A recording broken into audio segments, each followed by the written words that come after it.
This is Robert Clotworthy, the narrator of The Curse of Oak Island, and I have a question for you. Could it be that you are listening to The Curse of Oak Island and Beyond live stream? This is a top pocket find, mate, for sure. Hey, welcome everyone to The Curse of Oak Island and Beyond live stream. I am your host, Jeff Freeman, and I am joined by John Edwards and Tom Burns. Hey, everybody. John, you are muted, by the way. Just want to let you. There you go. You have to speak a little louder. Yeah, you're gonna have to yell a little louder. So, welcome and thanks for coming to everybody tonight. Let's see we've got. Hey, Judy. Judy's here. Karen's here. Catherine's here. Darlene's here. Barbara, Elizabeth, Wanda, Jeff's in the house. April, Deidre's in the house. Michelle's in the house. Oh man, we got a good crowd showing up already tonight. Thank you guys for coming. Who's South Carolina? Oh, that's Michelle from South Carolina. Let us know where you're from too. I know a lot of you have, and we do appreciate that very much. And again, I will just say that those of you who are, on the Facebook side, when you make a comment on something so that it shows up on YouTube, if you wouldn't mind putting your name on there so we can acknowledge you. Sometimes I look over shit, sometimes I don't, but.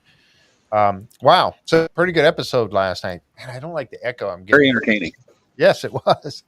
Yeah, finally, we didn't, and I had a feeling because people were saying, "Oh, what do you think they're going to have on?" And I said, "Well, my thinking is that it will be a lot about, very little about the caisson going in the ground, number 5, and a lot more about Portugal, which is pretty much what it was. But it was very interesting to see what they found in the in lot 8, was it not? Lot 8's got secrets. Yeah, yes, it does, and it keeps revealing more and more, doesn't it? So interesting there for sure. Yes, thank you, Linda. I wanted to tell everyone too. We started something new on the YouTube page or channel, and it was this thing that they've got now where you can make a post. And I put some posts up there. So for those of you who do go out to the channel JFree906, if you click over on the community tab, you will see posts that we put up there. And so I've been using that area for putting up information about upcoming shows that we have, some of our guests that we've got coming up, which are we have Laird Niven this weekend, Saturday at 2 p.m. Eastern time. Tom Burns and I will be hosting Laird. So really looking forward to that one. He's, and we saw him again last night. He was actually running the scanner. That was pretty cool. So yeah, we're going to be talking to Laird Saturday at 2. And then next, let's see, what do we got else? I don't know. We'll cover some of these while we're here. Let's see. Next Thursday, the 28th, we have Scott Clark will be on with us. Alessandra Nadavari will be co-hosting with me on that one for Scott Clark. And then on Saturday, the 30th, we have Ian Spooner and Steve Guptill coming on. Tom is going to help me with that one. We're going to talk with Ian and Steve. We've had Steven on before, but never Dr. Spooner. So this will be fun. Really interested. He's got a lot of stuff. I know we're going to have a lot of questions. And let me tell you, too, if you guys have questions that you would like to have us ask, because on these shows, I will say that on these shows when we have it on, I don't watch the chat too much on this. I try to pay attention to my guests, and we listen to what they have to say. And if you have questions that you would like us to ask, Linda will put out questions. She usually puts out these things on our Facebook page and that to say, hey, if you have a question you'd like us to ask of our guest, shoot it out there. Now, those of you who are not members of our Facebook page, if you would like to send a question, we have our, it's called Oak Island and Beyond at gmail.com. That is our email address, Oak Island and Beyond at gmail.com. You can send it there. So you can send it there anytime, even if you're on the Facebook side, it doesn't matter. You can send it there if you'd like, and I'll get your questions. We do our best to ask them all, but we may not get them all, but we'll do our best on that. So appreciate that. So that's the next 2 Saturdays coming up, and also Scott Clark on the 28th. And then in May, we've got Carmen coming back on the 7th. Dr. Lee Spence on the 14th. Corjan, that you'll see was on the episode. Yeah, Corjan's coming on. Let's see, that one is on the 21st of May. We're gonna have a busy May. I tell you what, we were talking about that in our Monday meeting about how busy May is going to be, and Linda was like, "Are you going to be able to handle all these?" Yeah, It's a perfect time of year to have them on too. yeah, yes, it is, and that's why we wait. For the most part, we wait toward the end of the season so that they can really talk about some of the stuff that they will be that they have gone over on the show. So And James McQuiston's also coming on too, right? yes, Jim McQuiston. Yep, he'll be on with us. Let's see, we do have that one scheduled. Yes, that one is May 12th. Jack Campbell will be on with me on that one. Jack will be joining me May 12th. That's going to be a 7. I think that one's a 7:30 show or 7 o'clock. We'll let you know. Just watch for that one. Jim McQuiston. I think it's 7:30 actually. With his new book that he's got coming out. And then of course we're going to be getting into some of our Skinwalker Ranch for those of you who do like that. I know that not everyone in our Oak Island Facebook group cares about what's going on out at Skinwalker Ranch, but it's fun, and so we're going to be talking about that as well. Jim is going to be 7:30. 7:30. Okay. 7:30. Yeah. Linda was telling me. Yeah. All right. Yep. Good. Yeah. Scott Barlow's with us tonight too. Court's here. Yep. Hey, Court. Oh, okay. Yeah, welcome. Scott Barlow's Welcome, here. you guys. Appreciate your Court. Yeah, it's always good to see Court out there, and Scott Barlow, huh? All right. Yeah, and Scott got to name this can that they're putting in right now, B4C. So that was pretty cool. Yeah, I think that's kind of an honor. It's like what Dan Hensky said. Oh, I get to blame if you don't find anything, right? So, but yeah, you know what? If they do, then you get the it's your can. You named it. So, good luck, Scott. We're hoping for big things out of B4C, for sure. As we get started on that here tonight. But yeah, I thought this was a really cool episode, and I'm glad, John, that you are here tonight because you are a resident expert on Templar Knights and all of that kind of stuff. So, yeah, we kind of needed you here. I know Tom and I were talking about it a little bit earlier, and we were like, man, I know a lot about the Templar Knights, but not like you and Gretchen and Corjan and people like that. You guys really have delved into this deeply. I said John probably forgot more about the Knights Templar on his way to work this morning than I'll ever know in my whole life. There's a lot of truth to that, probably. Yeah. Yep. For sure. Let's see. Deborah's here. Jacqueline's here. Kat Fulton's here. Barbara. Yeah, Deidre was on. Yeah, I like that. I want to know how many Coach Steve owns. Yeah, that was pretty funny when he showed up at the wash table. And I think he had like 5 layers on. I think something like that.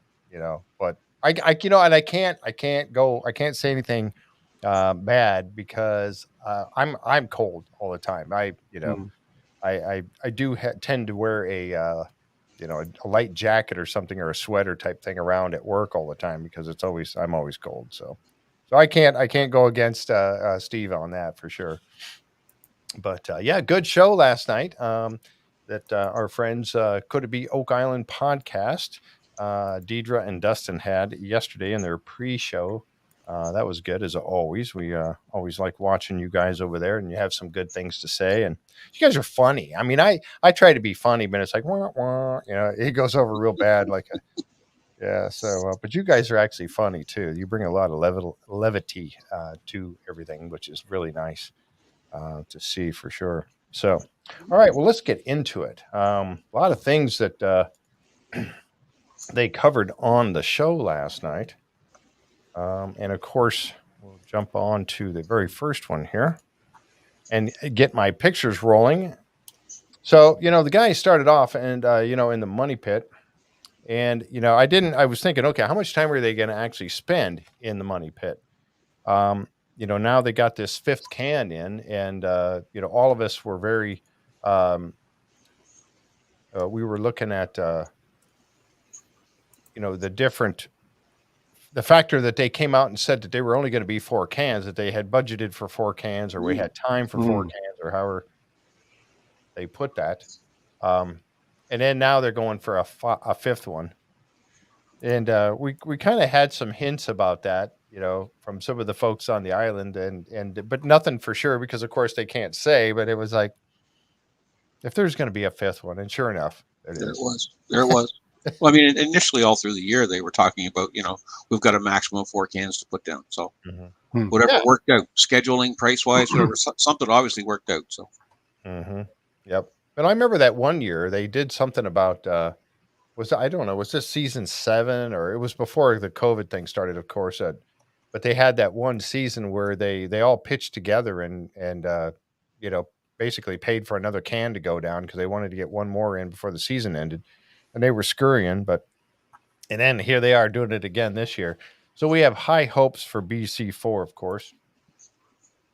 I really hope this one does something. So there's the gang over at the table, getting ready to see what the hammer grab is going to be bringing up.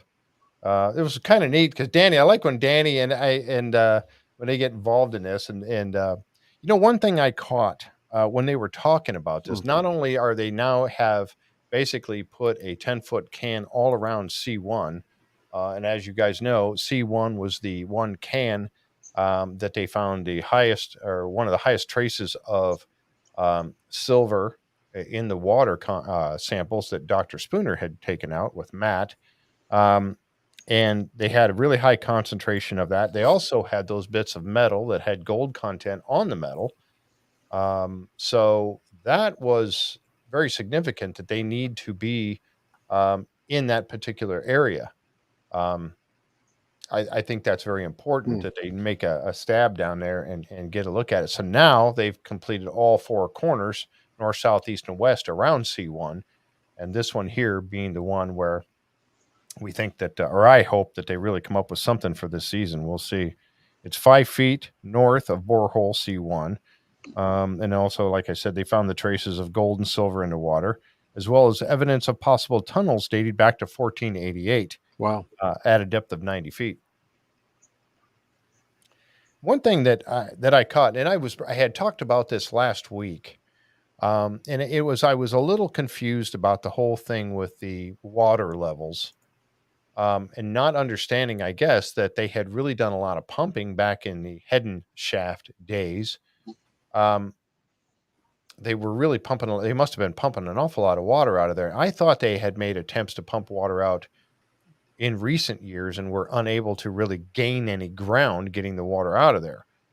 But I mean, for them to put in the head and shaft and be able to put the metal down there in the bottom, they had to be pumping an awful lot of water. Or I forget the amount of gallons now, but it was like a ridiculous amount, like 10,000 gallons an hour they were trying to pump or something. It was a ridiculous amount. Yeah. Right. So yeah, it really kind of threw me for a loop on that to try to figure out how was the water levels lower then? And it was really good. I posed that question to Doug Crow. I went to Laird first, and he said, you should go to Doug on that one. So I went to Doug, and Doug answered me during the show. He actually answered me, which was really cool of him to do that, and able to get an answer that they were pumping it. It was the water levels were really about the same depth. They were just pumping it like mad to get it out of there so they could do their work. And that's something that I noticed that they said on the show last night when Marty was over here talking to Danny. He had said to him, when Marty asked him, what is the water at? Where is the water at? And Andrew actually came back and said, Andrew tells him that it's 14 feet down. Yeah, exactly. The day before. Yeah, I heard that too. Yeah. So would that be tide? I don't think tide is going to cause it to go down. I don't think they have 14. I don't think tide affects it, does it? They've got 5 or 6 tides. Well, only if it's connected to the ocean, right? Right. But I don't think that's tide. I think that's either ground seepage or they're pumping it, one of the two. Yeah. So that's interesting that it was 14 feet lower the next day. So I happened to catch that a little bit when they said that. So again, that's something that, I want to ask, Steve and Dr. Spooner and that about when we get them on the show, because it's interesting that obviously they are pumping water or something. They're keeping something going there. They're keeping track of it. Pardon me? They're keeping track of it for some purpose. Yeah, exactly. So, and also one of the things that he said that I caught, and I don't know if this was for the TV show or what, but they had said, um, 2 weeks at the end. He said 2 weeks to get down past 90 feet because they were That talking was about Wow. in 1488 at the depth of 90 feet. Now we know that at some of these caissons they go down a lot faster than that. yeah. I re-listened to that, and I think what he's referring to is sometime over the next 2 weeks on the show we are going to see the results of this. Right, on the show. Yeah. That's what I was thinking too, because I was thinking, you watch, they're going to wait, and they're going to wait until the season finale and go, look what we found. Cliffhanger for next year, right? Next season. The hammer grab will come up with something hanging here, but they'll go, what was that? Yeah, yeah, exactly. See you in the fall. See you in the fall. Yeah. Oh, see you next year, guys. Great. Bye. Well, oh, no, don't do this to us. So, when we get Scott Barlow on the show, hint, hint, we can ask him about that. It's his caisson, so I'll have to get him on and ask him about that, Scott. But I just thought that was interesting, the water level. Yeah. Oh, it's called good editing. Oh, they're very good at that, are they not? Editorial For me, it's license. yeah. They are very good at editing that because, as you guys well know, this is where Andrew was talking about the 14-foot level in that picture there. But, I always catch these in the previews next week on The Curse of Oak Island. And then they have the little bits and pieces that they say, like when we get to the layered using a machine to scan the artifact that they found in lot 8. Gary said, could it be Portuguese or Portuguese? And Laird said, yeah. But they edit out or, and he said Portuguese, and Laird said, yeah. So you're going, oh, it's Portuguese. Laird said it's Portuguese. No, that's not what he said. Editorial license. See, Tony Sampson just signed on there, and Hey. Jeff from Anchor Tours is here. Hey, Jeff, how you Hey. doing? And Tony, glad to see you, Tony. Appreciate you coming by. Cindy's there. Yep. Mm-hmm. Hi, Cindy. Anne Marie, all the way from Germany. Yep. Right, you guys. Oh, Lorelei's here. Wow. Thanks for coming by. What's I was just reading what Gerald was saying here. Coming to the end of the shows, folks, has been a great summer. Looking for the gold and more. Can't wait until the last show to see what the people who has the first. Well, lot 1, 4, 8, and 22, or even the money pit. Yeah. Gerald's convinced there's something up on those lots we need to find. I tell you what, it has been very interesting to see. It has been very interesting to see what they have found already in lot 8. And I never knew. I never really understood that. Lot 8, that they were so convinced that lot 8. I to me, it had no significance, and all of a sudden now they're. They didn't pay it a lot of attention for a long time. Right. Yeah, and now all of For a whatever sudden, reason, now it's a hot spot. Yep, exactly. And it's producing stuff, so they're not wrong. No, they're not, and it is, and we'll get to that as we go along here. But Barbara Duncan said, "No end. I want a 24/7 Oak Island webcam." Why haven't they done that? They should. I mean, come on now. I mean, you and that I would have be mentioned so that before, awesome. Jeff. They should have a couple. I mean, good grief. I mean, people would tune in all the time just to see what's going on. I mean, just to see. I would. I would. A live stream? Yeah, absolutely. I'd put that up on the computer. Yeah, But I especially don't at think night about when it. you see the devil dog or something coming by, Yeah. or that ball of fire that Dave Blankenship saw. That came offshore onto the island, and they thought there was going to be a fire. Remember that? Absolutely. I mean, I would. Yeah. Amy said the same thing. Who else would watch a live stream, a webcam on Oak Island, especially if it was looking at the money pit or somewhere like that? I'd be curious to know our viewers. If you could type that, you would type it into the chat. Yeah. I want to know who would watch a live stream. I know I would. I would check in daily just to see what's going on. Mm-hmm.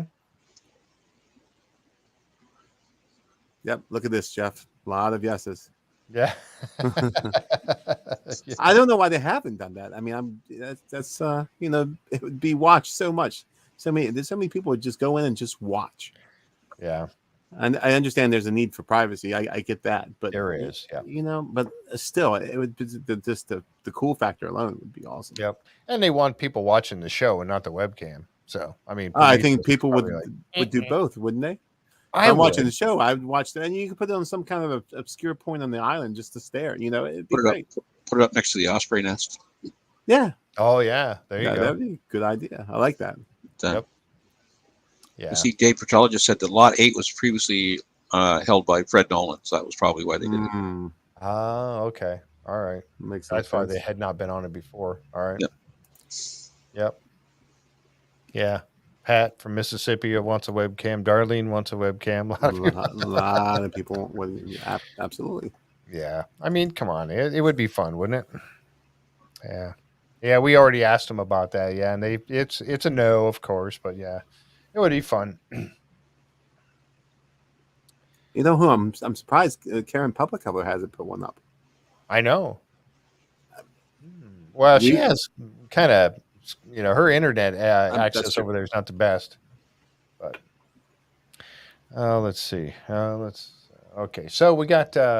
Anyway, whoops. What happened there? Why did I lose my pictures all of a sudden? Look at this. Fulton live stream pulling the arc. I can't imagine. It's going to be a strange glow in the sky. Yeah. Yes. Just don't look at the light, right? Yeah. Yes. All right. So as the guys are working in the money pit area, and of course, this is where BC4 is right here on the north side of C1.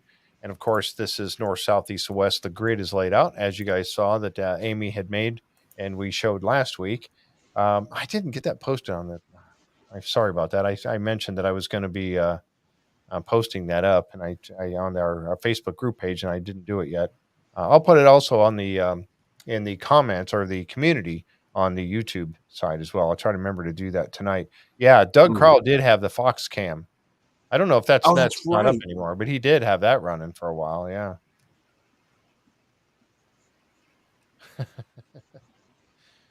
Dr. Pepper. Who? Oh, was that? That was. I'm at a complete loss for his name. The guy that does our Legos stuff on Shane Ross. Shane, right? Yes. Yep. And he did it with the on the Friday Funnies. We do the Friday Funnies stuff about Oak Island, and people make up some news stories, things like that. It's always a hoot. But he had it was a Dr. Pepper can they were putting down as a caisson. DP23. That was awesome. Yeah, can you imagine the big Dr. Pepper can right there, going down? I grabbed this Dr. Pepper can, EA420. That would be a great can.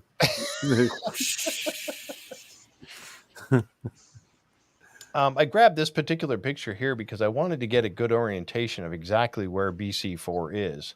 And it's, and of course the C1 would be kind of between this guy standing here probably and the front end of this cherry picker right in that area. It's only 5 feet away, so it's probably right underneath the pad somewhere. Yeah, underneath this corner of the pad right here would be where C1 is. So they're really close to it, 5 feet on the north side.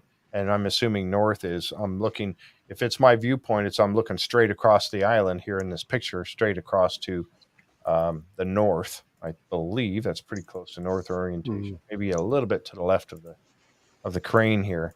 But you get an idea of exactly. So they've put 4 cans all in this small space right here, 10-foot cans.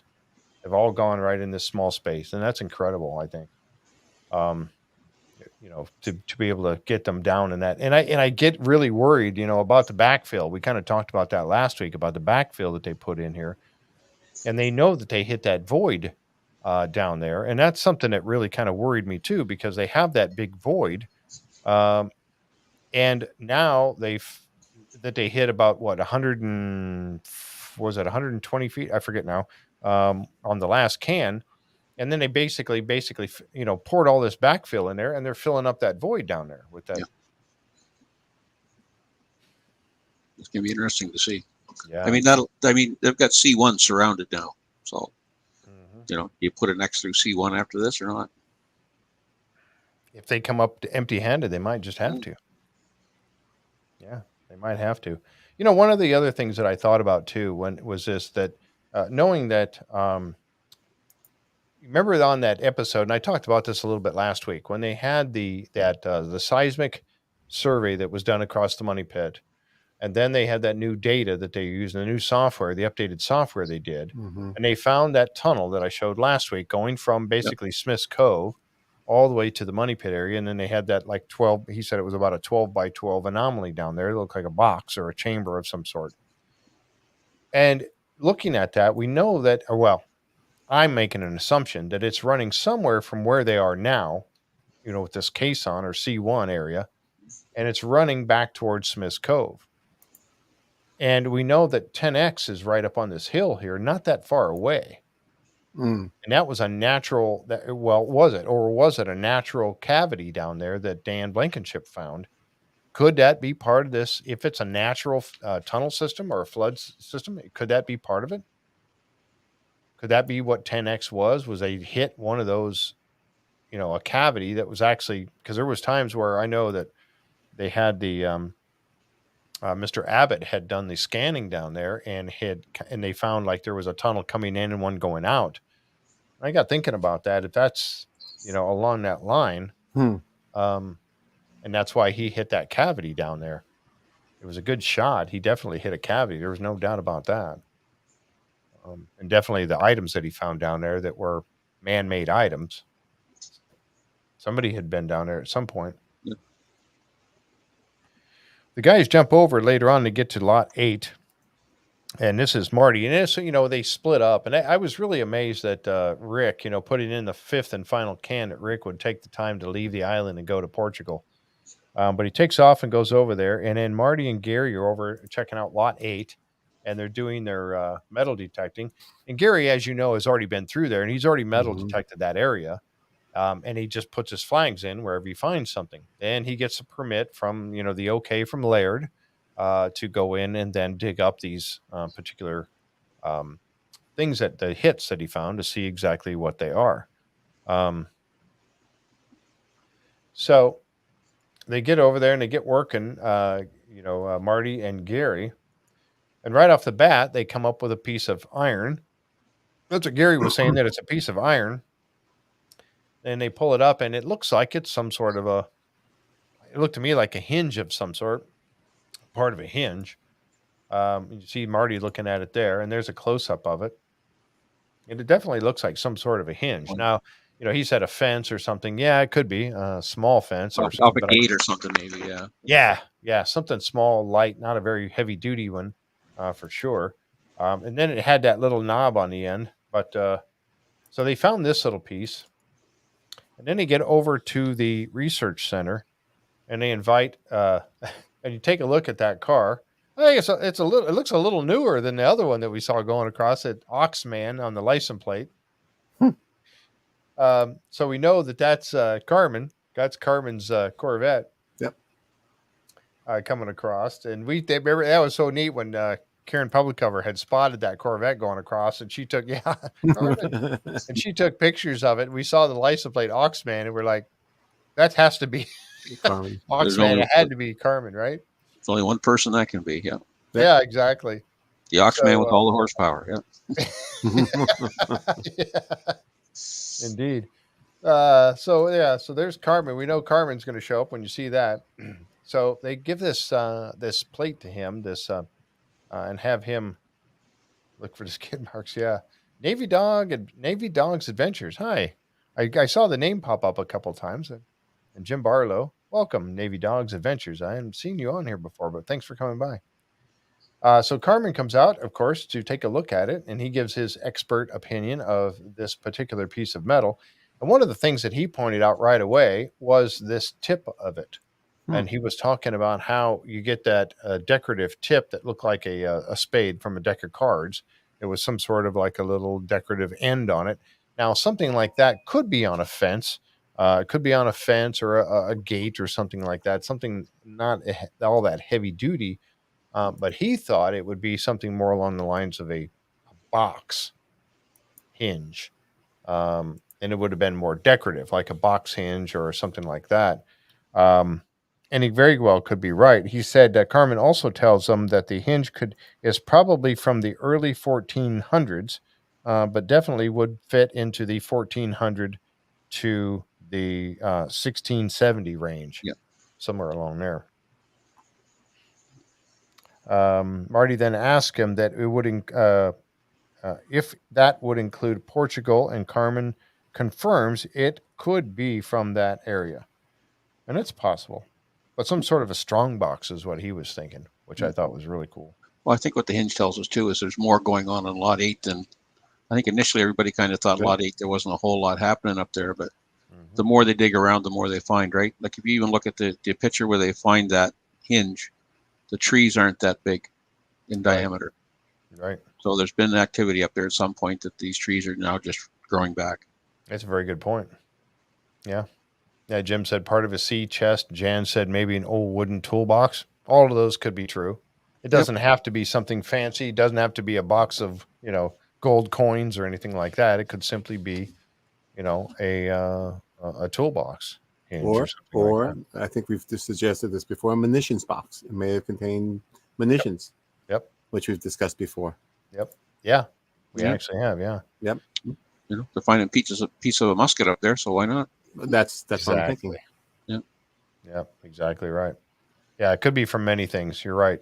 Navy Dog says it could be many things. Shutter hinges, Darlene said. But yeah, definitely. But interesting, again, especially when you look back at the dating of it, like Carmen said, 1400 to 1670s. That's well before the finding of the money pit. Oh, yeah. But that is in our area of interest, the age of exploration. Exactly. So that's always the 1450 to 1650 time period is always a hot spot, at least in the research I do. Oh, absolutely. So, I totally agree. The age of exploration is just, the dating of the wood keeps coming back. A lot of the wood keeps coming back in that same, 200-year period. Why? Yep. This is just something else that fits that time period. And again, why? For what reason? What purpose? Yep. So then we get out to the big find back on Lot 8. And, awesome. When it was funny to see Gary, he's down there and he finds something and he reaches down in a hole and he's got his pinpoint detector down there. And you see him grab a hold of something and tug it out of the dirt. And then when he started to clean it off, and all of a sudden you see his face light up like this. How many times have we seen his face light up like this? Not very many. He gets excited about, like, when they found the brooch, stuff like that. But look at that face. And Drayden's cross, Yeah. The cross. So, I mean, I think he was really stunned, I think, when he found the cross. Yeah, he was. The lead cross. He was dancing around. He was very happy, but for that one, he was super excited, surely. If he ever finds something actually made of gold, he's just going to explode. If you pulled a gold coin out of the ground, I would just, or any gold nugget or anything like gold, yeah. I mean, he was pretty happy he brought the brass knob. But, of course, at that time, he wasn't so sure if it was.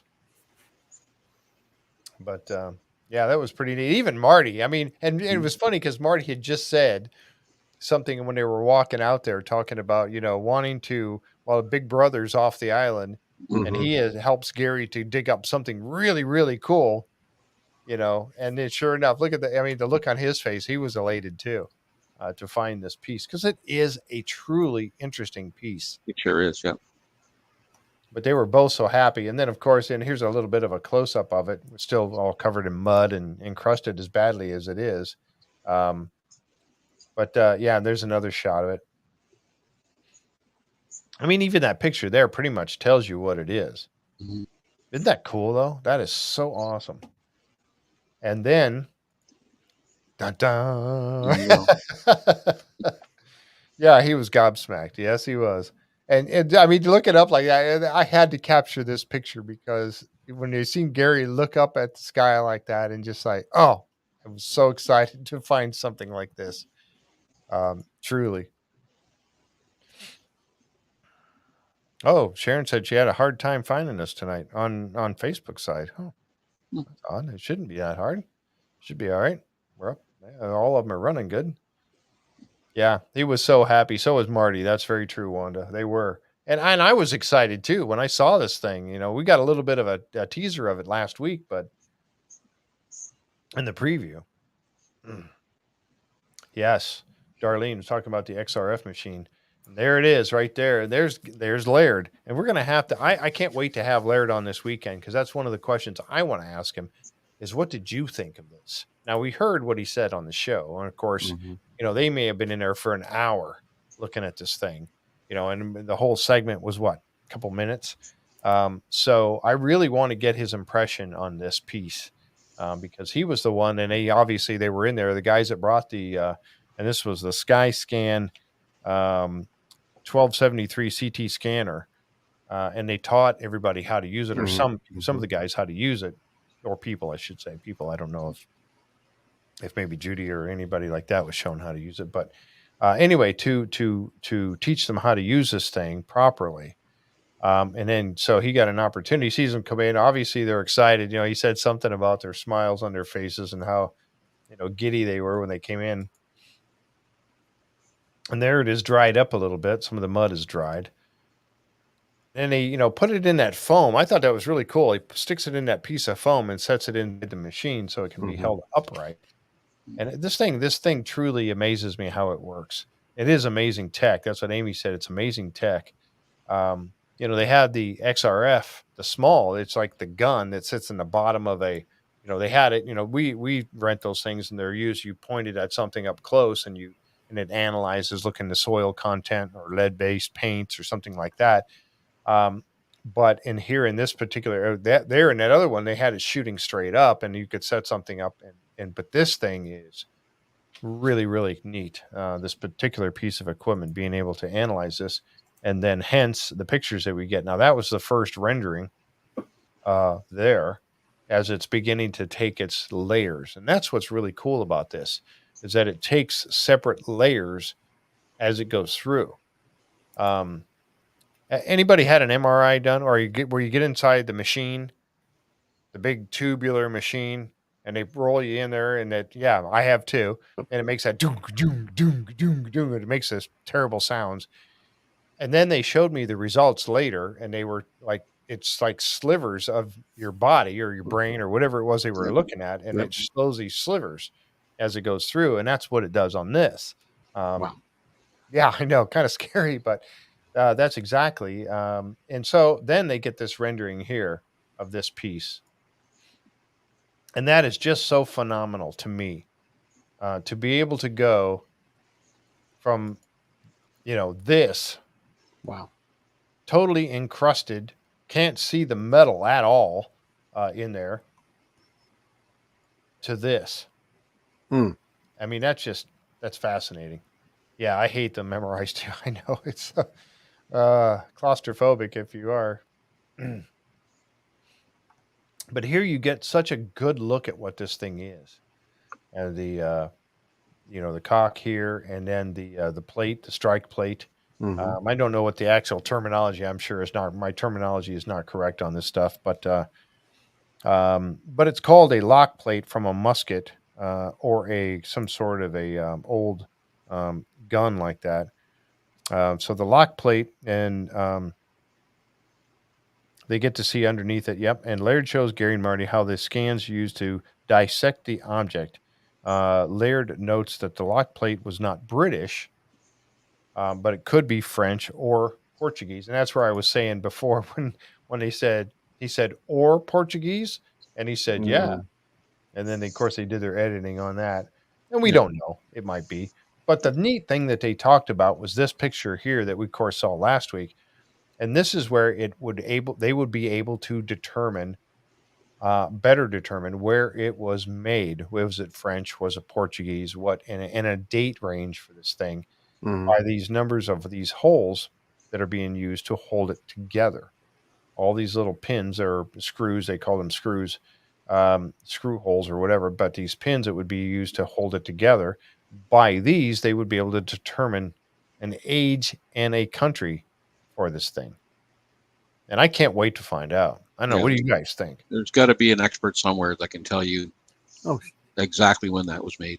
They're probably examples of different. It's a flintlock, and it's probably different examples, in the different countries of flintlocks that were made, and it's just a matter of matching it up to an existing example that survived the era. Exactly. Yeah. And you'll know. I mean, there's a specific that's made by a specific armorer that makes these.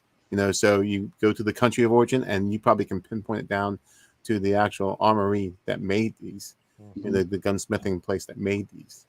And they usually have some kind of trademark or maker's mark, but it's faded, obviously. But they usually have 3 or 4 little marks about who made it, where it was made, what year. And there's a whole kind of decoding book you can look up. I know that a lot of the countries did that after a while, just so you could trace who made it and things of that sort. So you have a blunderbuss, don't you?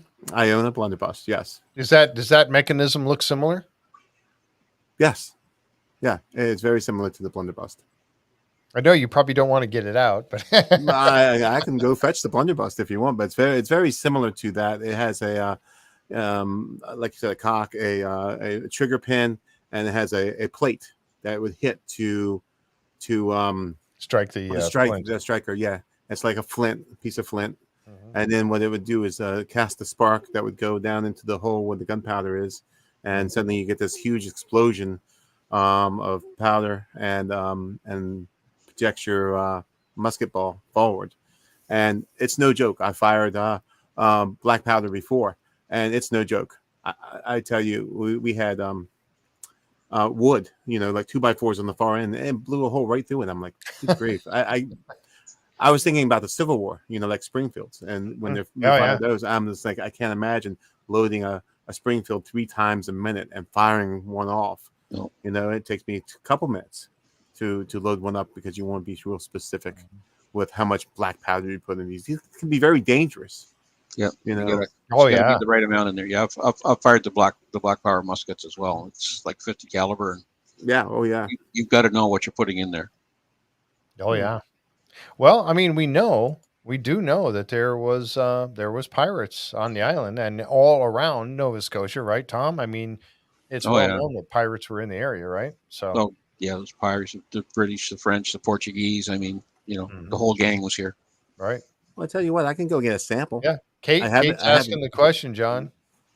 It is. I don't handle it that much, but I have in my gun safe.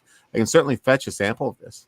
You guys are interested? You want to? Well, go ahead if you want to. Okay, be right back. Yeah, because Jan just sent a note there that Gary said that the configuration of the screws or the pins, whatever you want to call them, would actually be very beneficial in determining where it was from. Yes, exactly. Yeah, and I know somebody. Let's see. Yeah, and Deidre said a fan has probably already Googled it and found out. Yeah, and if they are, they are. I know the viewers of the show, they go out and they check, even just the members of our group and your group, probably go out and they probably already found it. But it'd be interesting to see for sure what they come up with. Yeah, the lipstick case, I know. and Laird, he knew too when he saw that thing. He was like, Yeah. I see Jeff McAtour said that the most common arm of the day was the British brown bass musket. However, in this case, Laird was pretty adamant that it wasn't British. So I wonder how he figured that part out so quick. Right. Yeah, I don't know. But yeah, he said, yeah, you're right. He said right off, he said, I don't think it's British. Somehow he would have that, and he said he had never found one before, but obviously he's seen them before. So, yeah. Well, let's see. Yeah, at least we know it wasn't a lipstick case. So. Yeah. What's this here? Oh, at least in my opinion, it's before the 7 Years' War. I don't know much about them. The muskets and these gun type pieces like this. I don't know that much about them. So I really, hey Wade, how you doing? So I really don't know that much about them. My dad had a flintlock at one time. I remember it was a rifle, and that's what was interesting. They were out there still looking, but I was hoping they would come up with the barrel. Yeah. If The this barrel would be the giveaway, really, yes. because the barrels would have a maker's stamp on it for sure. And why wouldn't it be in the same area unless, for whatever reason, he kept Broken, the barrel? discarded. Yeah, you would think so. But I mean, they for this piece to be laying there and then the barrel not be found, I was really pretty shocked by that. That they They might have kept the barrel, reused it. It might have used it for something else. Who knows? But yeah, so this thing is really cool. Yeah, there was. Yeah, we're waiting for John to come back here with it. He once before he had that out when we were doing a show. We were talking about it was our Halloween show. I think we were doing about From Beyond Our World, and John brought it out. And I tell you, when he was displaying this thing, his camera started acting wonky. Yeah, some weird stuff started to happen. It was. So, and he, I don't know, it really was. His camera was really starting to really act up, and we were kind of wondering if it had anything. Now, I mean, I don't know. Who knows? We'll see when he gets back here. Let's see. Just looking at some of the other stuff here. Yeah, the XRF machine is really cool. I can't wait to. Oh, there he is. He's back.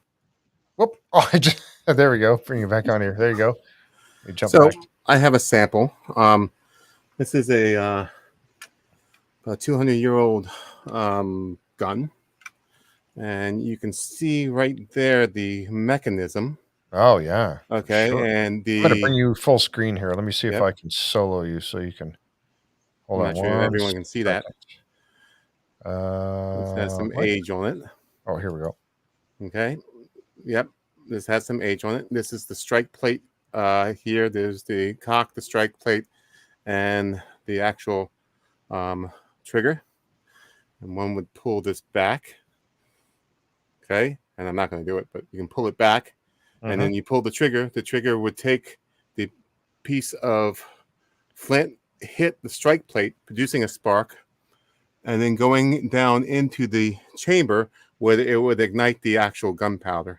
And then out the other end, a musket ball is projected at a high rate of speed, causing quite a bit of damage.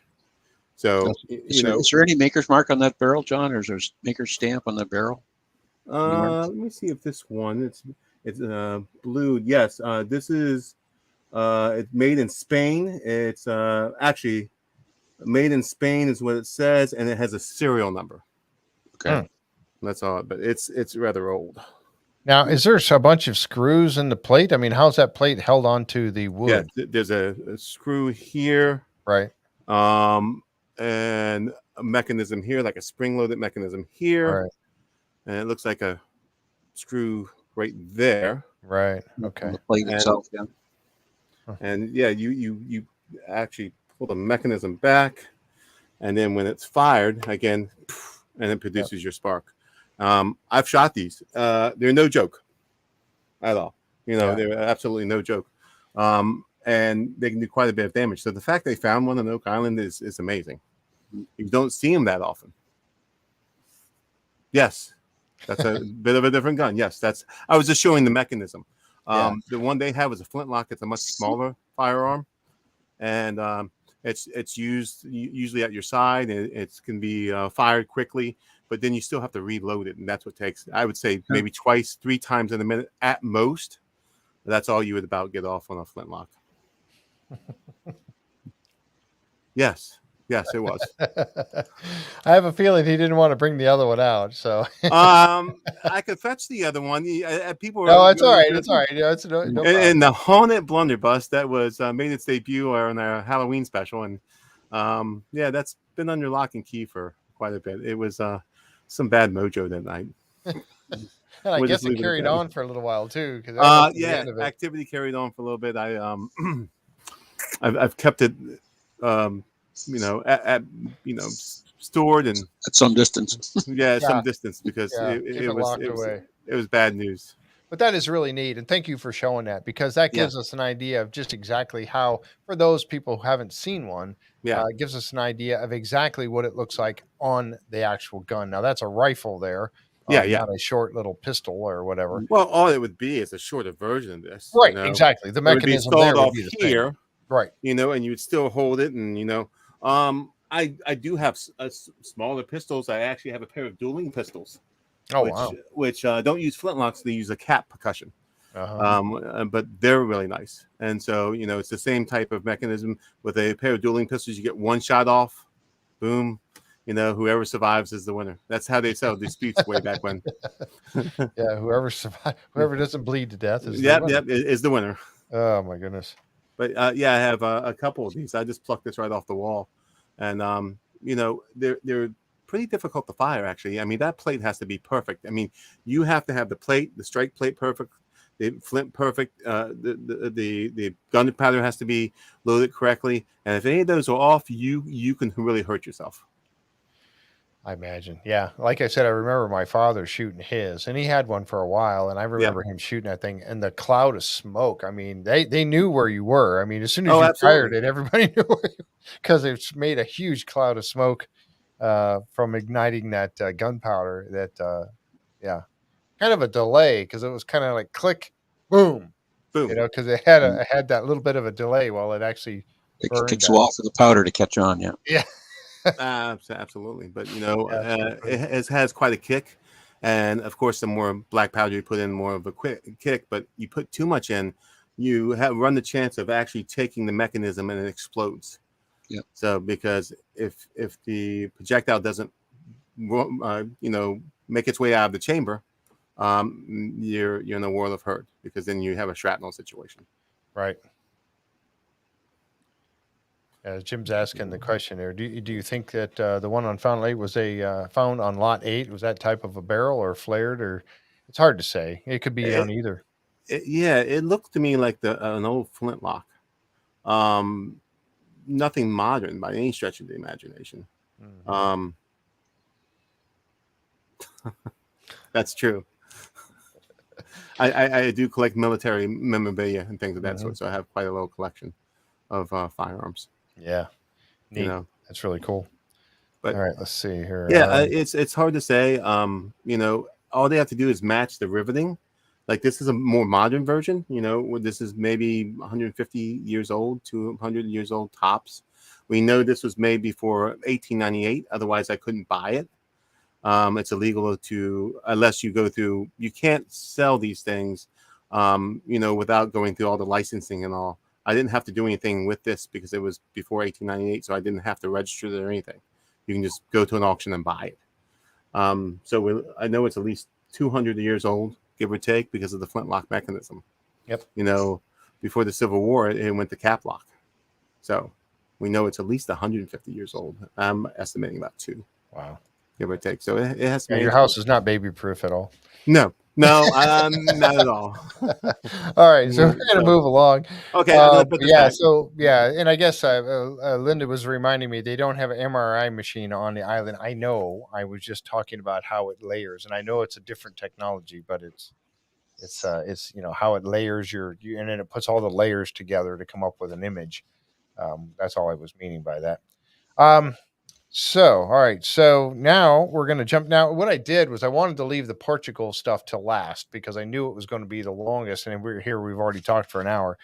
But the Portugal stuff was very, very interesting in this episode. And this is where we get to see, our friend Corjan Mol.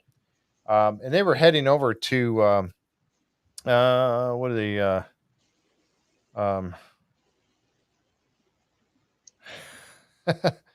They're going to Portugal. I'm not even going to try and say. I'm not even trying to say those names. Yeah, Povo de Lanoso, something like that, in Portugal, and that's what somebody had mentioned about the gun earlier. They said probably Spanish made and used by Portugal. Could be. You very well could be right. Well, but we're going to find out. Hopefully, we'll get to find out if they actually took that thing and had it analyzed by somebody that really knows those antiquities very well. So hopefully we'll get an answer on it. I really want to know where that gun part was from. I think they'll nail that down pretty quick. Mm-hmm. Yep. So hopefully maybe the next episode. All right. So here they are in Povo, Delanoso. And so in this area is just beautiful, is it not? I would love, that's one of the places I would love to be able to go, is to Portugal. There are so many cool things. And one of the things that I learned that Tom and I were talking about, here's where the team comes in. You got, Doug and Rick and Alex and Peter coming over here and meeting with Corjan, of course, and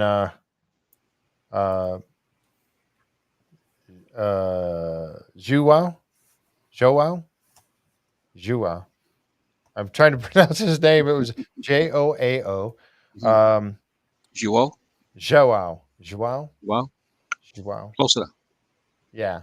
Neat guy. We've seen him before. He's been on a few other shows, but really a cool guy. And Corjan being over there, and what a treat for Corjan, of course, to be able to go over there and be able to meet the team and then show them around. And his research that he's done to bring him into this, his research that he's done to bring him into this portion is really so cool. And we've had him on the show, and like I said, he's going to be coming back on the show and talking to us.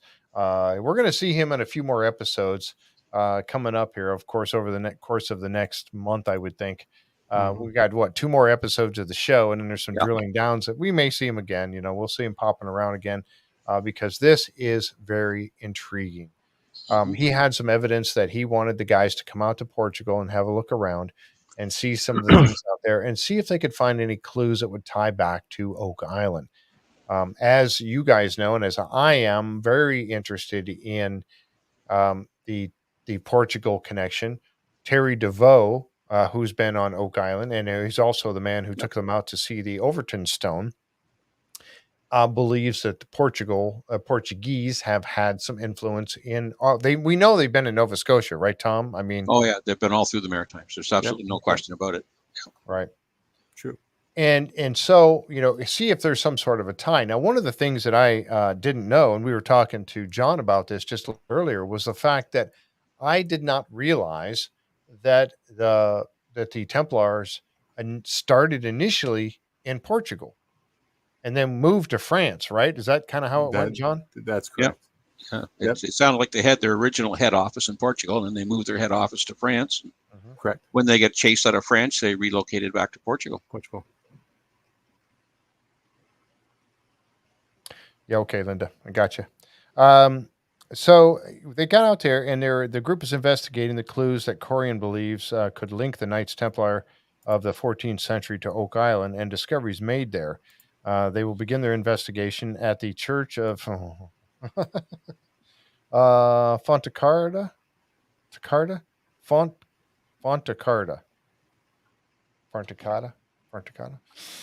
Sorry. Not even going to try it. You're doing great.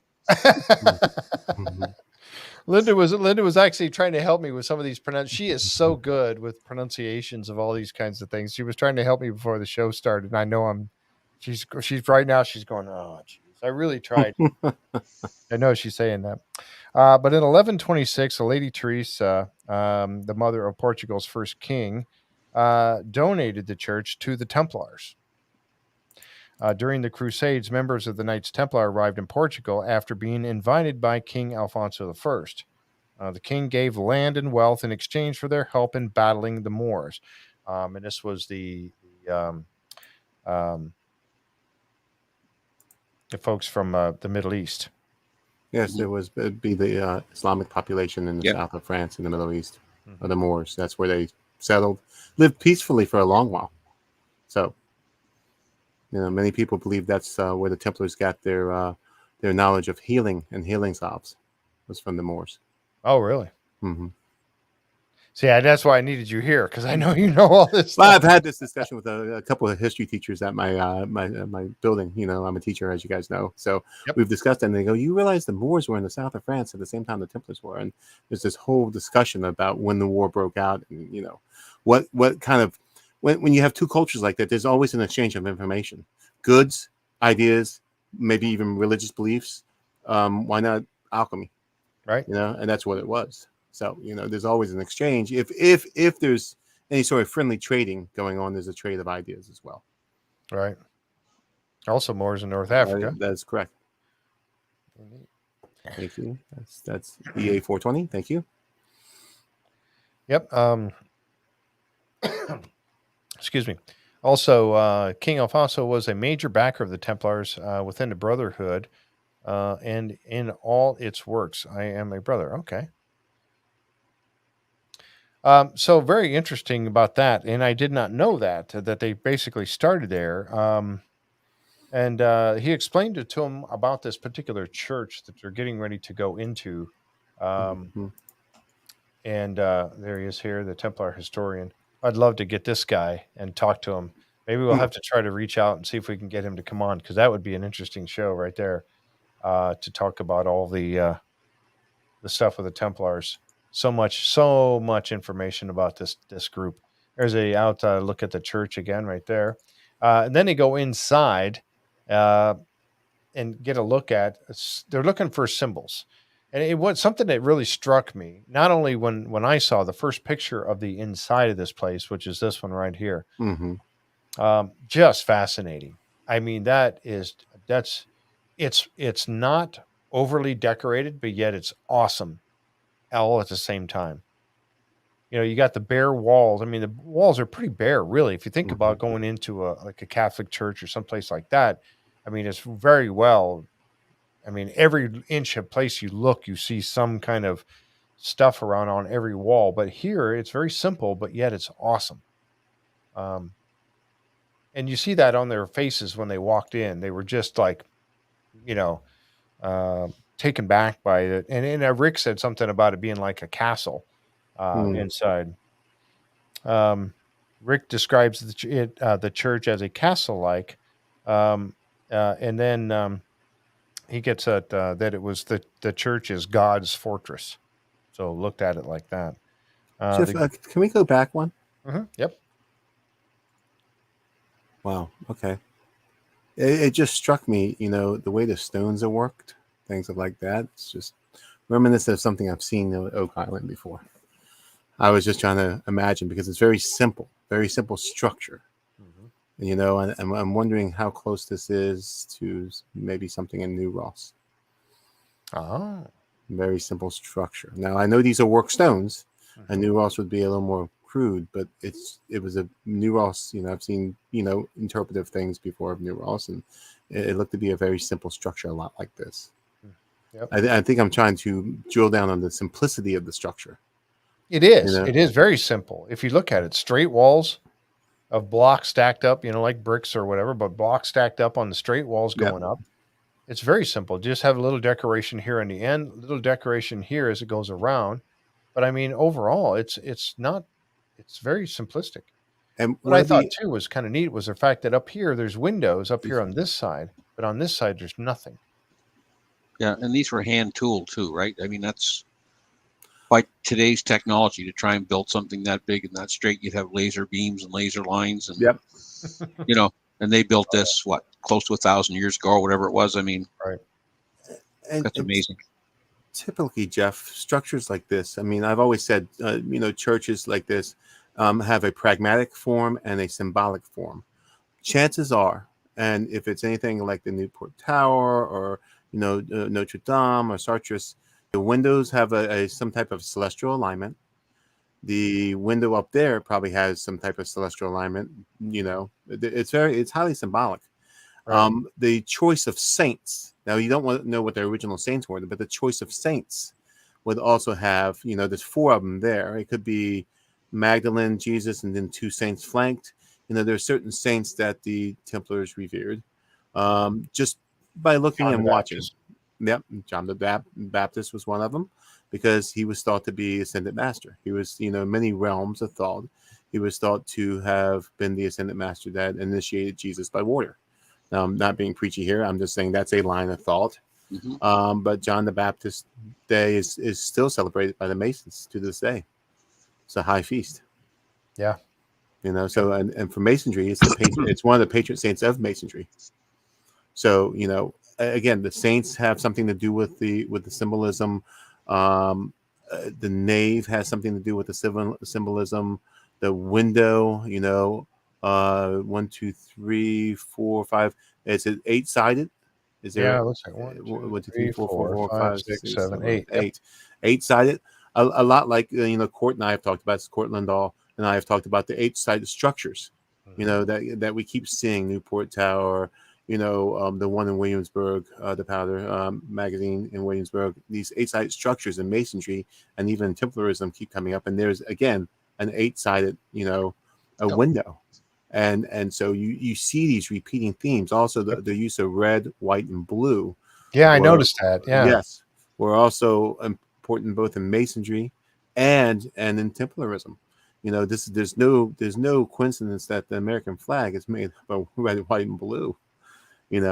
By no coincidence. And the original 13 colonies. Think about what state was the Keystone State.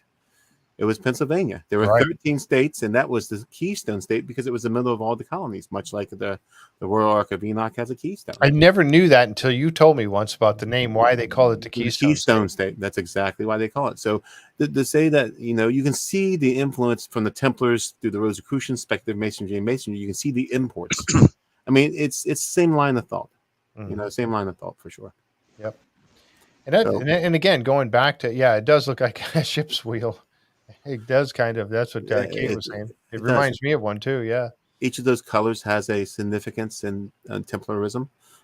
The windows, I guarantee there's an alignment, celestial alignment to those windows. Yeah. See, that's what I'm saying because there's 2 windows. There's one here and one here, but only on that side. Now, I don't know the orientation of it. I would have to say because there's light shining in here, and it looks like it might be shining on here, on the wall over here on the left. That it does have something. Why are there not windows on this side?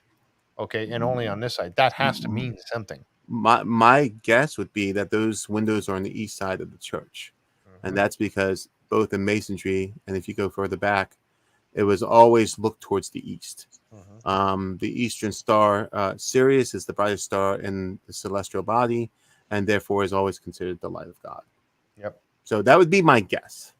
That those 2 windows, or they're aligned somehow with Venus alignments, because the Newport Tower has the same type of alignments, and other structures have the same type of alignments as well. Chartres has some alignments, and Notre Dame has alignments during certain parts of the year. Certain days of the year. I won't even say certain days of the year. Certain stained glass illuminates and produces illuminates a certain part of the floor. You see this in Greek structures with oculus. There's certain times of the year where certain places in certain Greek structures are illuminated. And for what purpose? Well, it was religious. It was what they believed. So, it's not lost that, many of the churches copied, techniques that were already in use to illuminate or draw attention to specific days or specific religious beliefs, or, even religious truths or esoteric truths that you would only know if you were part of that organization. Yep, exactly. You're exactly right. Yeah. Interesting. Yeah, they did Navy dogs, and we will probably be talking about that here in just a few minutes. And because that's what they became when they came back. So let's see.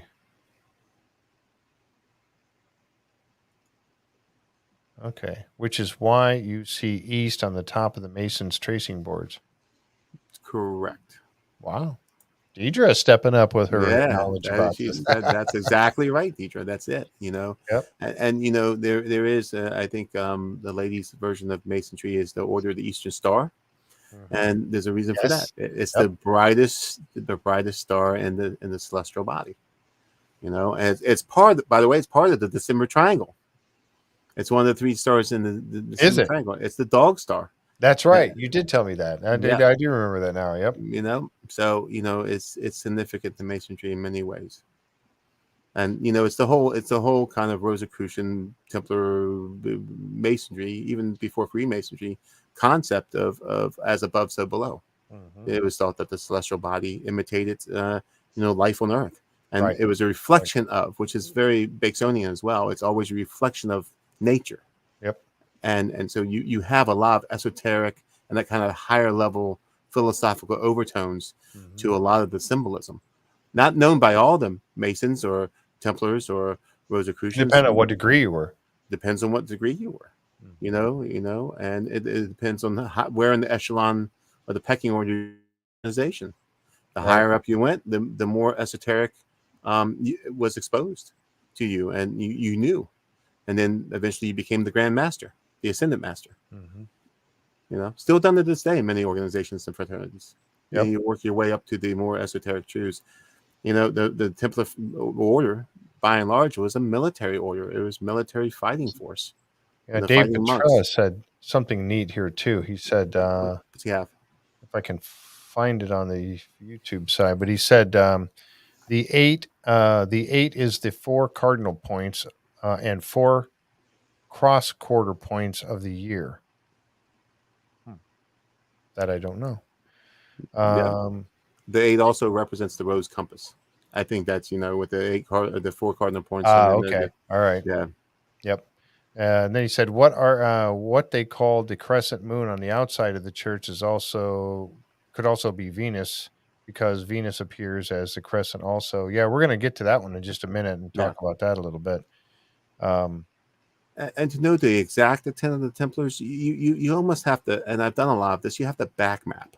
You have to start with modern day, what we know, from the lineage, and keep back mapping and back mapping and back mapping until you can start making suppositions about what the Templars, because you start to see commonality in symbols and commonality in thought and commonality in ritual, but it's you don't know exactly what the order had. It was it was a secret society. That was the whole point. You don't know the secrets, and if you want to stay away from the Vatican, you don't want the Vatican to know.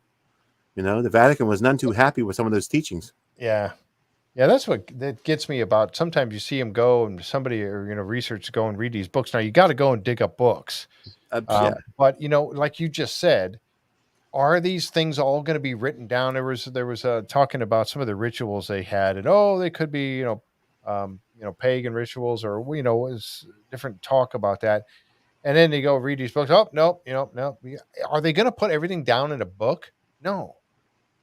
Some of that stuff is not going to be written down. It's going to be passed on because they don't want it written down. Right?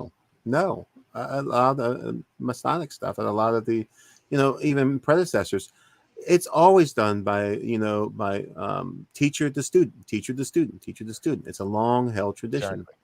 Yep. Guru the Cella, in the Eastern religions, it's never written down. In fact, I know in Masonry you have to memorize large swaths of information by memory. Yes. And that's in the first 3 degrees. You're memorizing large chunks of passed along. That's how it got passed on. And so, depending on how you do in the first 3 degrees, really kind of, projects your future within the Masonic organization. I mean, it's the same methodology. The methodology hasn't changed in 1,000 years. I know, and it got moved on to the Freemasons. They picked it up. Speculative masonry probably inherited, if that was truly founded by Francis Bacon. Right. The Rosicrucians probably had a hold of it. I mean, I'm pretty certain the Templars had a hold of it. And not everyone in the Templar organization was going to tell. First of all, is probably those esoterics were probably held by the elite and the Templar organization. Your grunt would not have known that. They're fighting. It's a fighting force. They have no need for the higher level esoteric. Exactly. Exactly. I mean, there's no need for that. So here they found this. When I first saw this on the preview for last week's show, I said, "Oh, that's a double towel right there." But I don't. I mean, I don't know. I really don't know if it is. Now that I get a closer look at it, we didn't get a real good look at it like this last time. And then, of course, they said, "Oh, that's," and Alex said, "You guys want to come and take a look at this because, it's what we have as one of the symbols that was on the 90-foot stone. Now, Rick did qualify this by saying, we don't know exactly if these symbols that are on the screen right now That's are right. what was truly on the 90-foot stone. The 90-foot stone has been lost, and there was somebody who supposedly wrote down what each one of the symbols were. If that's correct, then you see it right there in the bottom left corner. You see that same symbol.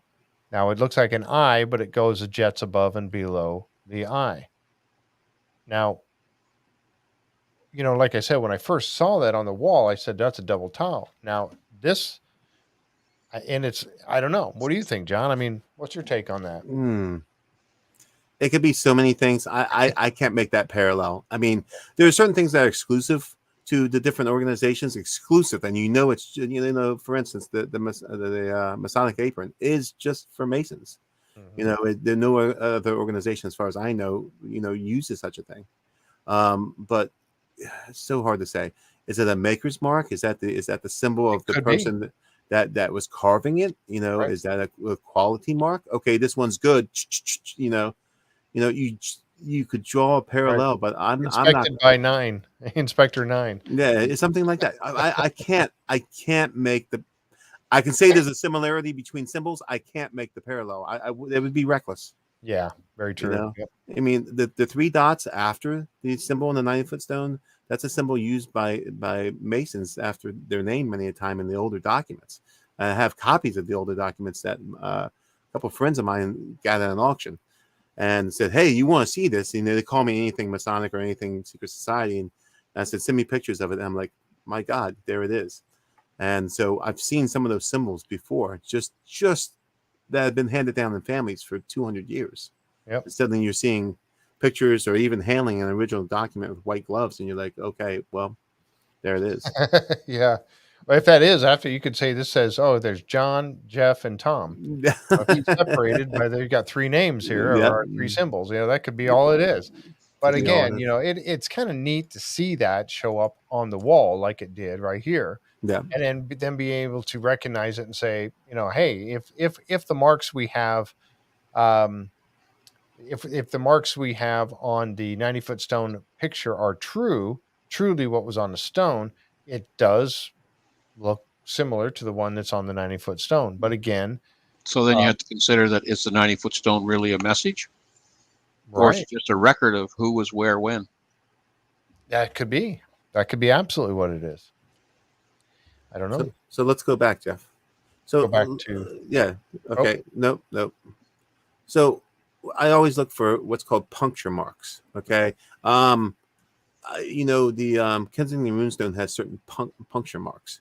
So if you look in the top where it intersects and the top cross, is a puncture mark. You see it in the top of the cross right there. Yep. Mm-hmm.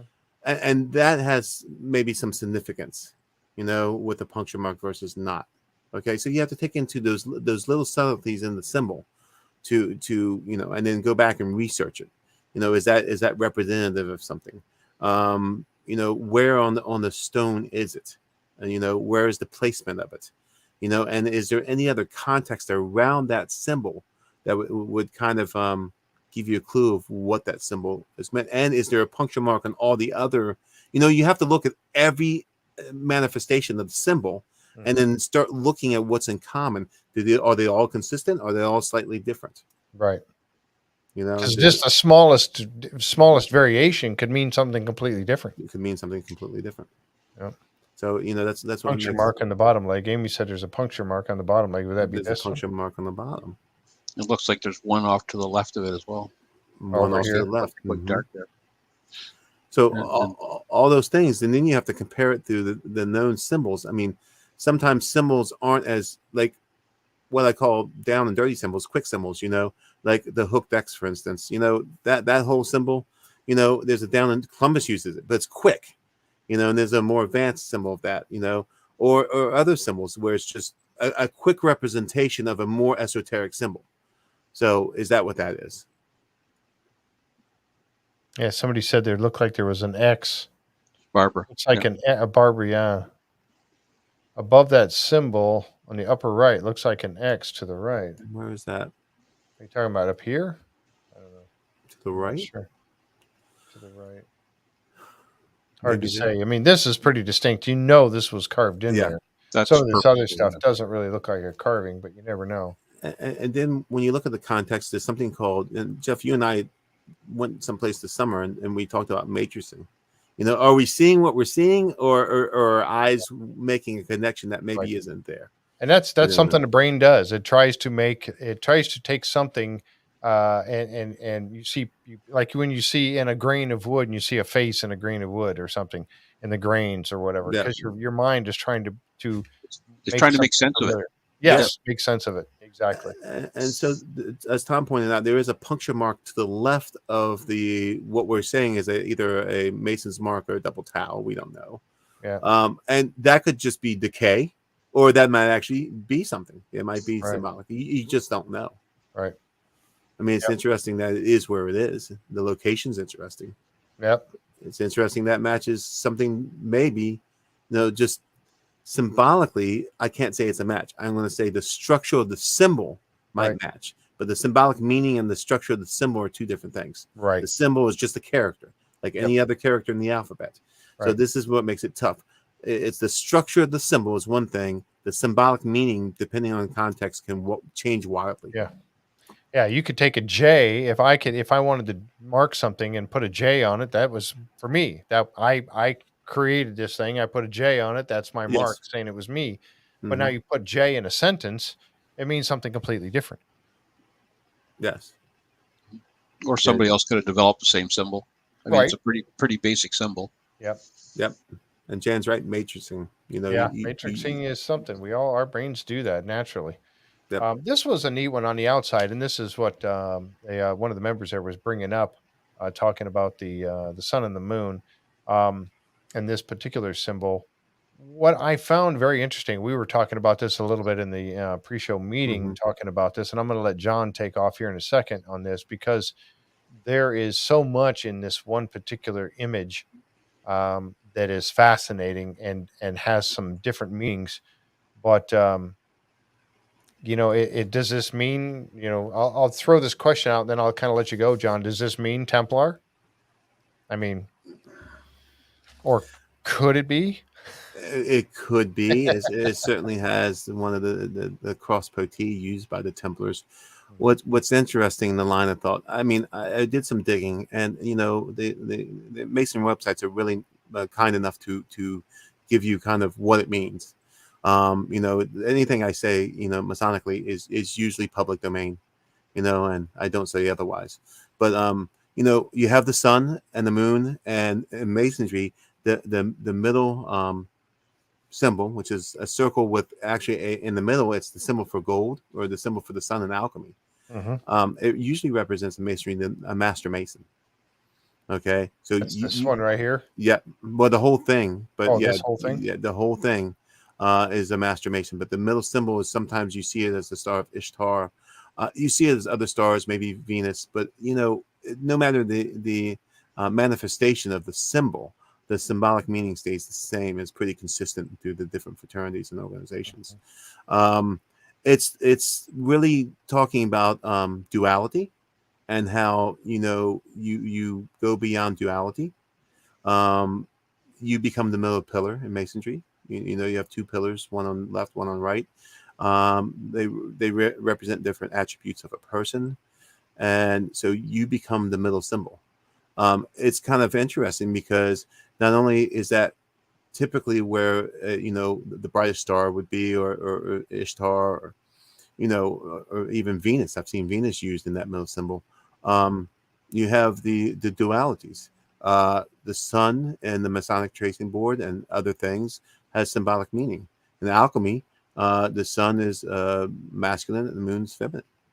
And you see different, you see the person representing the sun as a male with the sun emitting from his head, and the female usually has a moon above her head. Right. So you can look at the old woodcuts from middle-aged text, and a lot of the old woodcuts, especially the ones related to alchemy, have the symbols of sun and moon.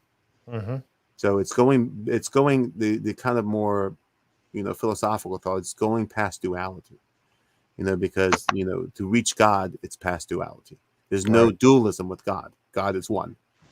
And upon the expulsion of Garden of Eden, you saw two. Everything is in dualistic mind. Now, you shared a couple of other pictures with us. Yep. This is one of them here. Now, Yep. this is, go ahead. This is Mason. Mason. It's a variation of the Masonic tracing board. It's interesting because you see the sun on the left, the moon on the right, the middle star, and you also see what's really interesting. And again, it depends on which time period you're looking at this. That middle star hasn't changed the meaning. It always means divinity, divine. God, the all-seeing eye of God. If you do a close-up, is there an eye in the middle of that, Jeff? Yeah, there is. Yeah, sure is. It's and there it is. And that's what kind of, I'm going to jump back for a second. Yeah, that's what kind of struck me about this is you've got the circle with that, dot in the center of it. Yeah, sure. Which is just like on the HO stone that they talked about. Correct. So, and then you see this, you've got that, and you've got, so here it's an eye. That's an eye into it, but I mean, is that the same thing? I don't know. Well, it certainly has, it has parallels for sure. And it is the same line of thought for sure. And if you go down, Jeff, if you go down in that picture, don't we see something that looks like the HO stone? Mm-hmm. Right there. Yep. So the symbols do get reused. Actually, you see something they commented on the show as well, right? That some of the symbols on the HO stone, if it was done in Portuguese, could have very well have been associated with the Portuguese. Yes, very much so. Jacob's ladder. It's Jacob's ladder. Yeah. So there are reoccurring themes, biblical or otherwise. That the Masons and even further back, the Rosicrucians, the Templars, and probably even further back into the different mystery religions and other religions that get usurped and move forward into these secret societies. Mm-hmm. And again, same thing. Yeah, you have to code it because this is heresy. Everything, I'm not saying it's heresy like nowadays, but back in the day, it was then. Yeah, it was absolutely heresy. And you mean the Templar Gold Stone, Tom? Something not Tom brought up that Amy's asking if you meant the Templar Gold Stone. Oh no, the HO stone. The HO stone, yeah. I've got a picture of it here. Yeah. What does the SW mean on the yeah, I saw that too. I was kind of wondering the same thing. You got the S and the W and the B. I don't know what they mean. I don't know. I don't know if John, if you're familiar with that or not. I know probably our friend Jake Roberts would probably know what that means. Yeah, I'm going to keep quiet on that one. Okay, yeah, I have no idea. Next slide. It's a Masonic teaching, and the one thing I do is honor anyone's journey, down that path. So I'm not going to divulge everything. Okay. Here's the HO stone. Yeah, there's the HO stone. Yeah. And again, you see that circle with the dot in the center. And then you see the H here, and of course the cross with the 4 dots around it. Mm-hmm. This actually, the tape measure is laying on top of one of the dots. It's right there on the corner. But that's the HO stone. That's what they call it. And you got the H and the O, of course. And then there's something down here that we can't really tell. Can you zoom in on that, Jeff?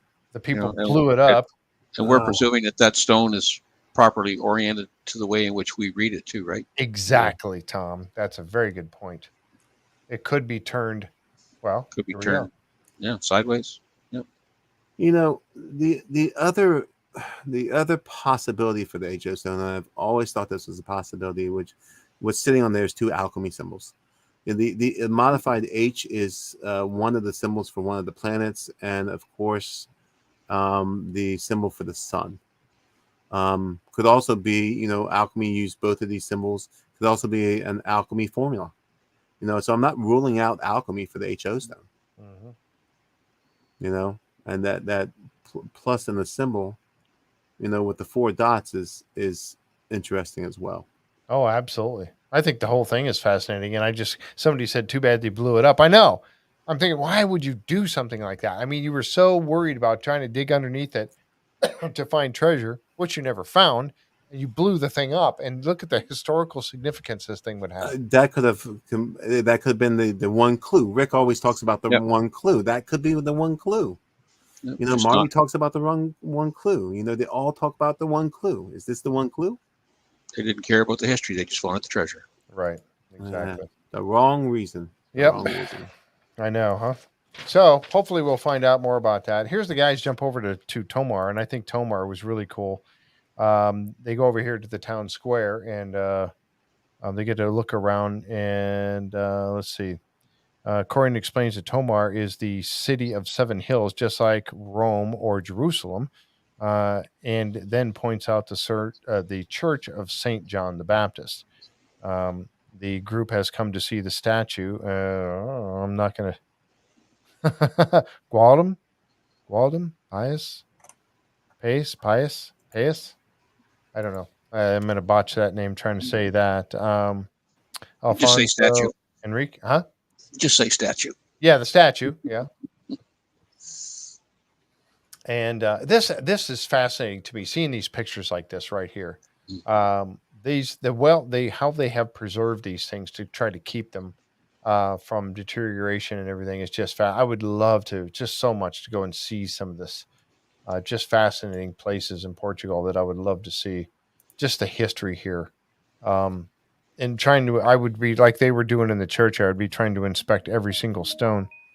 Let's see. They said that after a successful military campaign in the Holy Land in 1157, he returned to Portugal and to become the 4th Grand Master of the order, and would make Tomar the new Templar headquarters.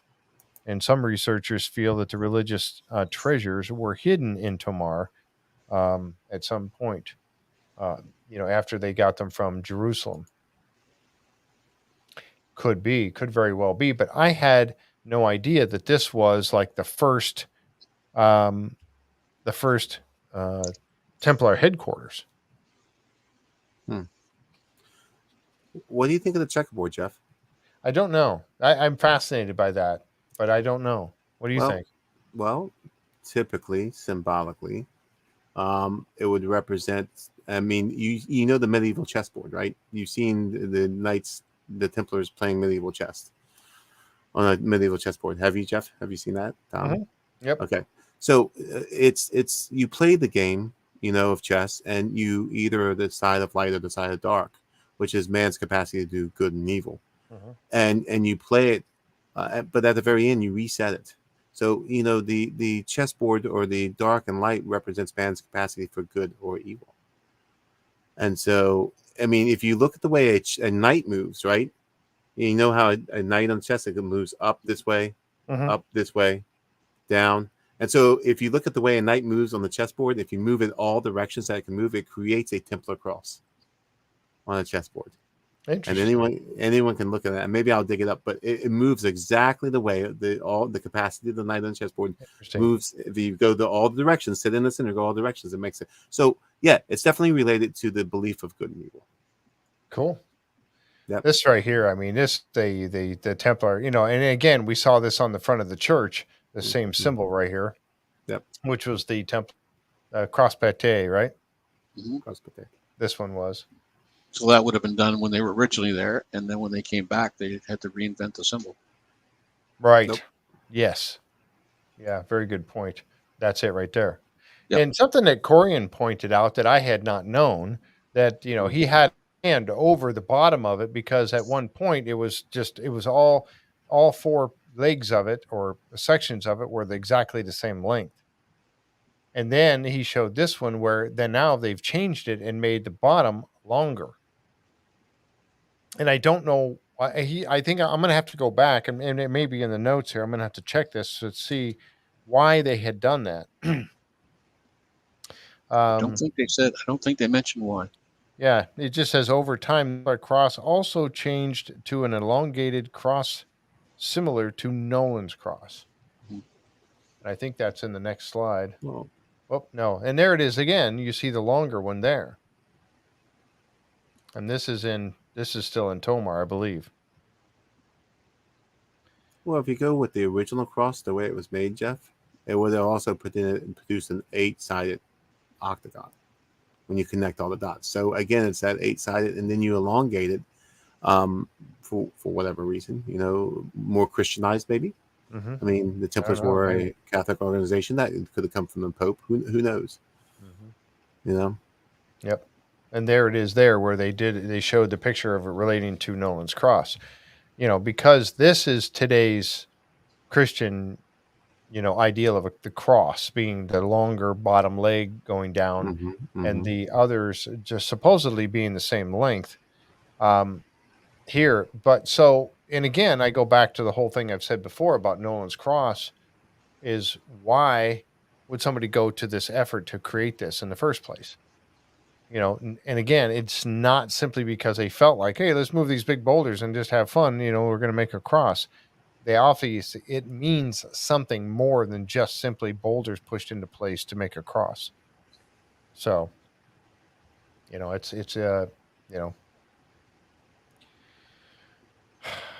has more meaning to it. And hopefully we'll find out at some point just exactly why. Nolan's Cross has to be the key to solving Oak Island, Jim Barlow says. I agree with you, Jim. I still agree that is the case. And hopefully we'll find out one of these days just how much that has to do with it all.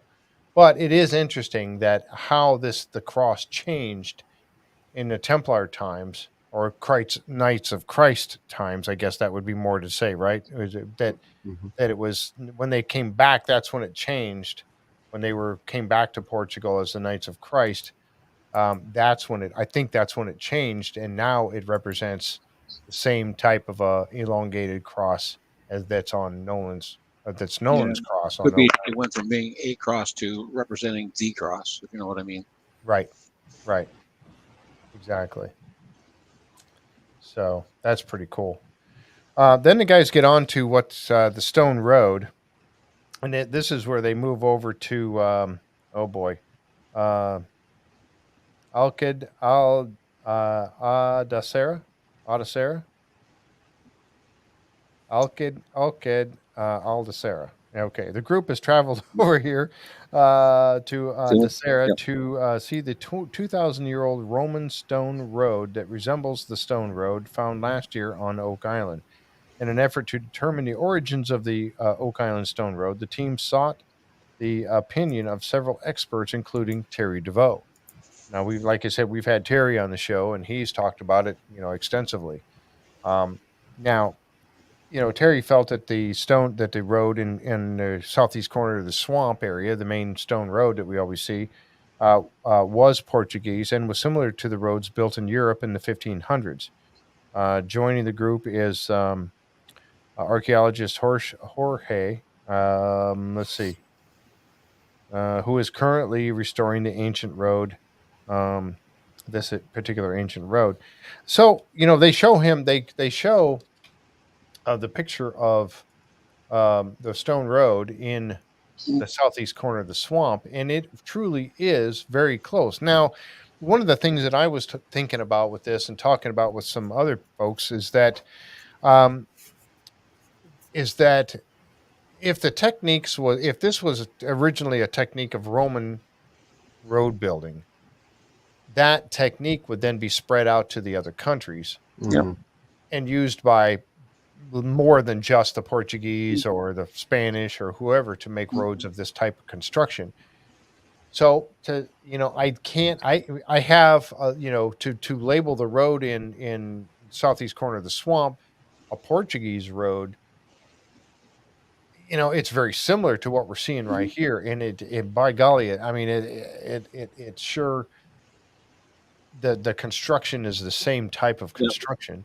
The other thing too, if you look at that road, look how straight it is. Yeah, you're not going to build that without putting survey stakes in the ground, are you? No, and we know that they found many of those, didn't they? Yeah, Dr. Aaron Taylor found quite a few of those survey stakes, as well as Fred Nolan. Fred Nolan found quite a few of them as well when he was going through there. So, and it still goes back to the platform.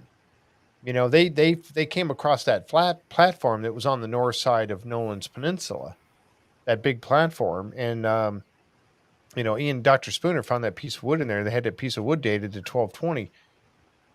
So that pretty much tells you that that road was, or that platform at least was actually about that time. Now, one of the things that I know that they found pieces of wood that they were going to have dated that they found over by the man-made road on the south end of the swamp, but I don't recall them ever having those dated.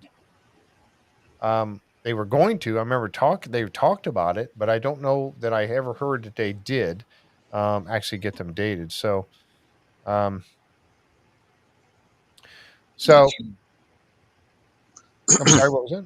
I just say I'm not sure if they got those dated or if they reported back on them or not. Yeah. But anyway, it is very cool, and this sure looks like it. I mean, there's one picture. There's Terry there when they brought him over to look at the stone road in the swamp. Yep. And there's the guys when they were meeting with Corjan and everyone over there. And there's, I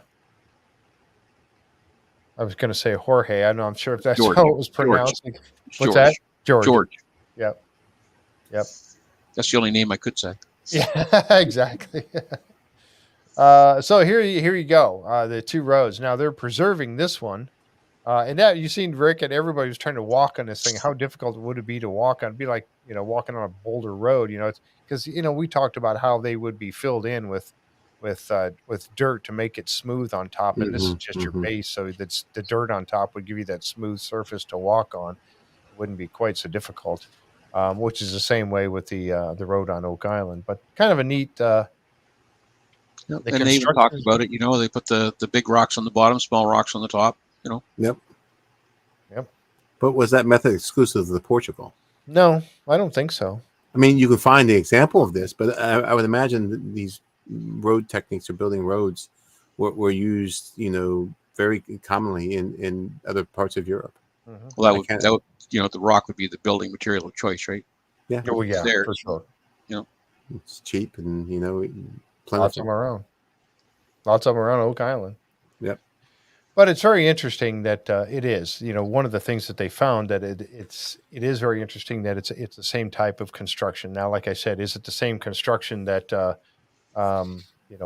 is it going to say that this for sure the Portuguese built this road in the swamp?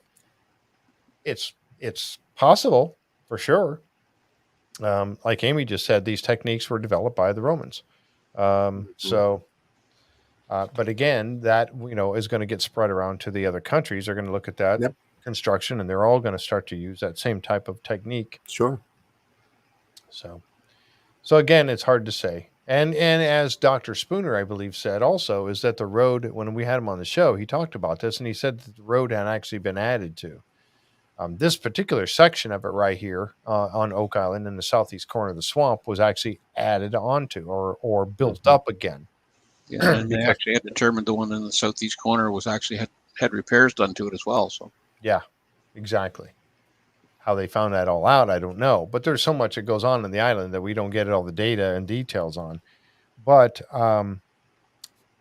so yeah, it is. It was added onto. So then somebody else found that road at some point over the years, and they used it also. The other thing that too was the piece of road. There was a picture, and I think I've got a shot of it. This one here, that doesn't look. It's well used, and you can see on the two grooves on it. If there was oxen carts or carts that were ridden or taken through here, you see a groove here and a groove on this side, where the wheels of whatever carts or whatever were running over years and years and years. Mm-hmm. But this definitely looks like portion of the road that was heading up along the.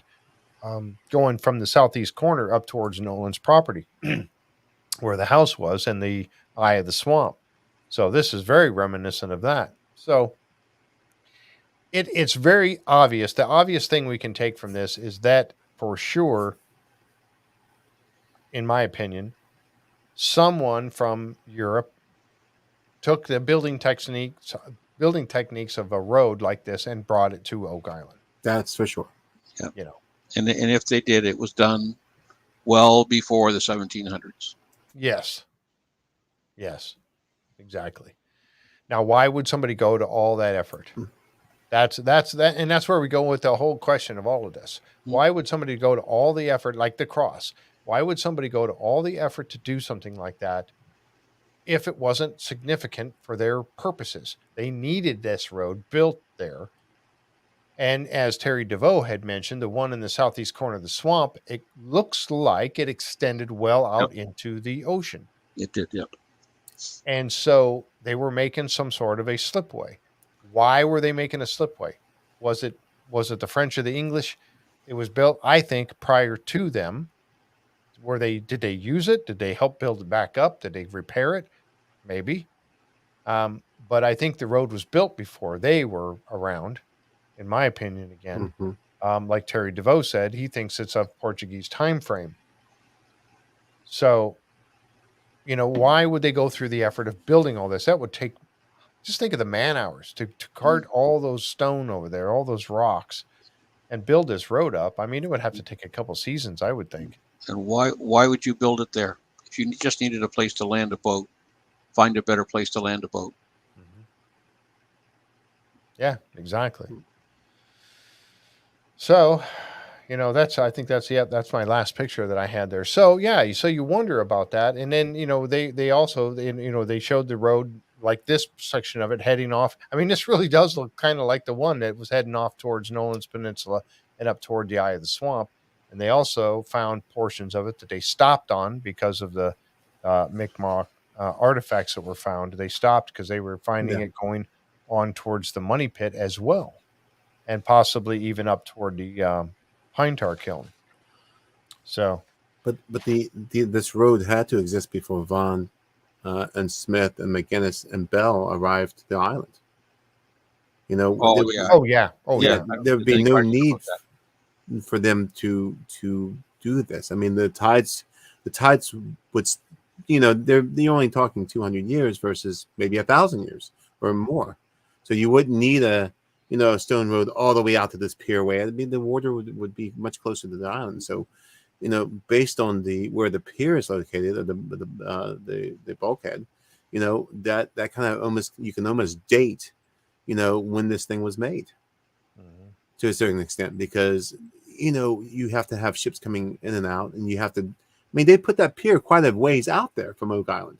That Terry DeVoe found, and it extended out there quite a ways. And you can check the depths. I've already checked the depths of the water, and you would have to extend it out that way, either because tides were much lower, or because it was much deeper water, and the water dropped off quite a bit. I looked at the topography. They have underwater topography maps, and it just drops off quickly. So I'm wondering if they're much larger ships. But again, we've talked about the shoals, Jeff, and the shipwrecks that we saw between Frog Island and Oak Island. Those are dangerous waters. Absolutely. And our friend Colin has said, hey, if you don't know your way around the area, you could easily put a hole in your hull and sink your ship. Yep. Yeah, you're bringing a big ship in there, a boat in there for sure. Yeah. Yeah, that's that. Judy said this here too, and I didn't realize this. Judy Rudebush said that some say that there are much older fortifications by Louisburg that are possibly could be Portuguese. That's interesting.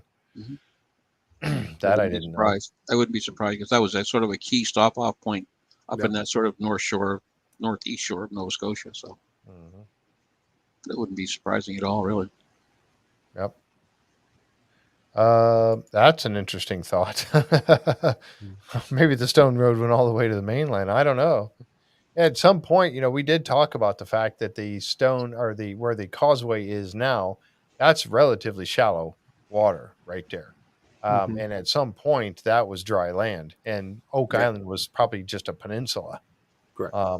But like John, like you were just saying that if I had a picture I could show you right now of Oak Island, from the air, that where the South Shore is, or right off the south corner or the south of the swamp out into water. That's one of the deepest areas right there, coming up to the island. Here, I think I do have a picture here. This is not a very good one, but it'll point out where I'm talking about, right in here.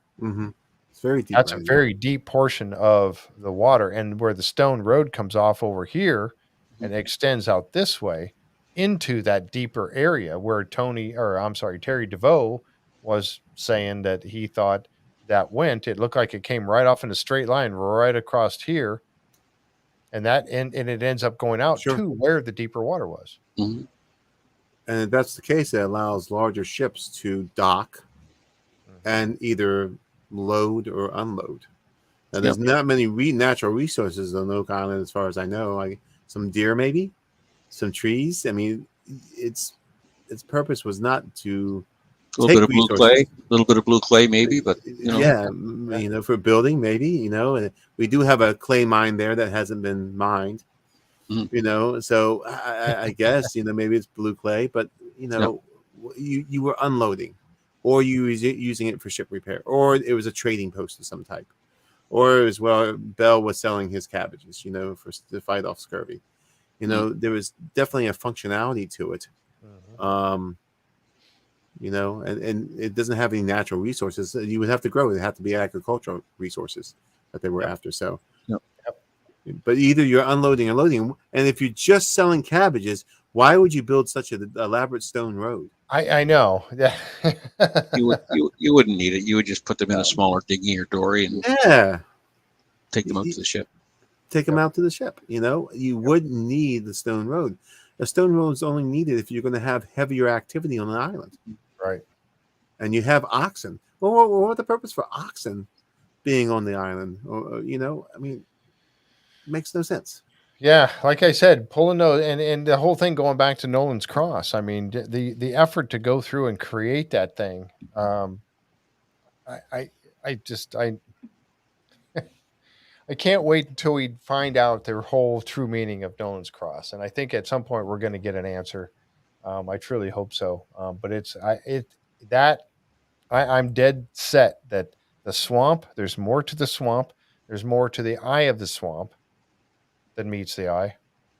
Yeah, I said that. And also that was bad. And also, but also the cross. Those things have a meaning that has yet to be discovered, because no one's going to go to all that effort. I know I just got done saying this, but nobody's going to go through all that effort just simply to say, hey, we just created a cross on here, a great big giant cross. Period. I don't know. So anyway, it was a good episode, and we are going to see more of what's going on in Portugal in the coming episodes. We have Corjan, who's taking the team around, and they were there for a while. I mean, it wasn't just a 2-day trip. They were over there for a little while, so we're going to see much more, and we're having hints that next week's show is better than this one when it comes to their findings over in Portugal. So we'll wait and see about that. And this 5th caisson that went in the ground, are they going to stretch it out over 2 more episodes? More than likely they are, and we probably won't know anything significant that's found in it until the season finale. When it's time, we will see. Yeah, exactly. And so the season finale. So next week we've got episode number 24 called On the Road, I guess it is. And we don't know the name of the finale that's going to be on the 3rd of May yet. Episode number 25. We haven't been given the answer to or the name of what that one's going to be yet. They're keeping that as a teaser as well. And the Muon, Dave, the Muon technology hasn't even been talked about yet. Are they going to wait for the season finale on that? Are we going to see that, or are they going to wait till season 10 to talk? Season 10, episode 1, summer results. Yeah, because we know. Well, I guess we don't know, but we know that one thing we do know is that when was it Joe Lessard when he was on the island?